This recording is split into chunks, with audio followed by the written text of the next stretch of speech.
World IVF day సందర్భంగా మెడ్సీ ఐవీఎఫ్లో ట్రీట్మెంట్స్పై ప్రత్యేక offers ఉన్నాయి. 0% ఇంట్రెస్ట్తో ఈఎంఐ సదుపాయం కూడా ఉంది.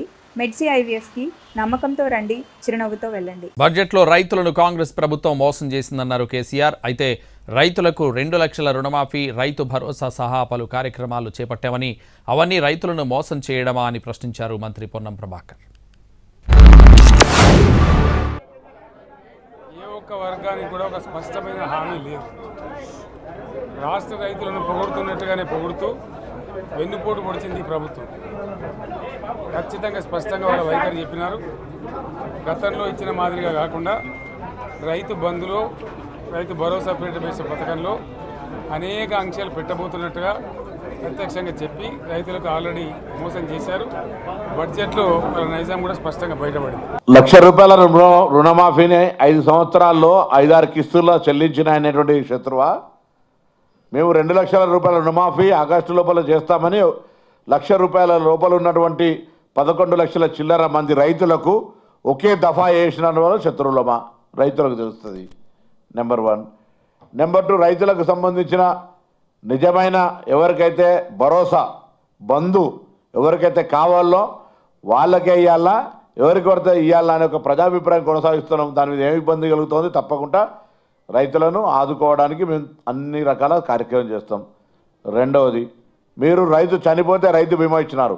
మేము రైతు చనిపోకుండా ఉండేదందుకు రైతు పంట బీమా ఇస్తాను. అందుకు మంచిది కాదా మీకు? ఏం చేయాల్సి చెప్పి రైతులకు ఇంకా తీసుకోవాల్సిన చర్యలేంది? ధరణి పేరు మీద రైతులను నరకయాతన పెట్టాలా? మేము ఏం చేయమంటారు రైతులకు? మీరు చెప్తున్న నరకం అంటే ఏంది? గొర్రెల పంపిణీ పథకాన్ని ప్రస్తుత ప్రభుత్వం పూర్తిగా మూసివేసినట్లు కనిపిస్తోందన్న కేసీఆర్ విమర్శలకు మంత్రి పొన్నం ప్రభాకర్ కౌంటర్ ఇచ్చారు. గతంలో తొలి విడత గొర్రెలు పంపిణీ చేసిన వ్యక్తి అవినీతి కేసులో జైల్లో ఉన్నాడని, అతన్ని మీరు సపోర్ట్ చేస్తున్నారా అని ప్రశ్నించారు. గతంలో మీ ప్రభుత్వం చెక్కులను మీ దగ్గరే ఉంచుకోవడంతో యాదవులు తీవ్ర ఇబ్బందులు పడ్డారన్నారు మంత్రి పొన్నం. ఫర్ ఎగ్జాంపుల్, యాదవుల కోసం ఉన్నటువంటి వాళ్ళ అభివృద్ధి కోసం పెట్టినటువంటి గొర్రెల పెంపకం పథకాన్ని టోటల్గా మూసివేసినట్టుగా మనకు అర్థమవుతా ఉంది. ఇప్పటికే యాదవ సోదరులు చెల్లించిన డిపాజిట్ కూడా తిరిగి వాపసు తీసుకున్నది ఈ ప్రభుత్వం ఎక్కడ కూడా లేదు. అత్యంత అడుగు వర్గాలు అని డబ్బా కొట్టినట్టు కొడుతూనే వాళ్ళు గొంతు కోసింది ప్రభుత్వం. ₹1,00,000 రుణమాఫీని 5 సంవత్సరాల్లో 5-6 కిస్తుల్లో చెల్లించిన అనేటువంటి శత్రువా? మేము ₹2,00,000 రుణమాఫీ ఆగస్టు లోపల చేస్తామని ₹1,00,000 లోపల ఉన్నటువంటి 11 లక్షల చిల్లర మంది రైతులకు ఒకే దఫా వేసిన వల్ల శత్రువులమా? రైతులకు తెలుస్తుంది.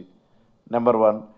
నెంబర్ 2, రైతులకు సంబంధించిన నిజమైన ఎవరికైతే భరోసా బంధు ఎవరికైతే కావాలో వాళ్ళకే ఇవ్వాలా, ఎవరికి పడితే ఇవ్వాలా అనే ఒక ప్రజాభిప్రాయం కొనసాగిస్తున్నాం. దాని మీద ఏమి ఇబ్బంది కలుగుతుంది? తప్పకుండా రైతులను ఆదుకోవడానికి మేము అన్ని రకాల కార్యక్రమం చేస్తాం. రెండవది, మీరు రైతు చనిపోతే రైతు బీమా ఇచ్చినారు. మేము రైతు చనిపోకుండా ఉండేదందుకు రైతు పంట బీమా ఇస్తాను. అందుకు మంచిది కాదా మీకు?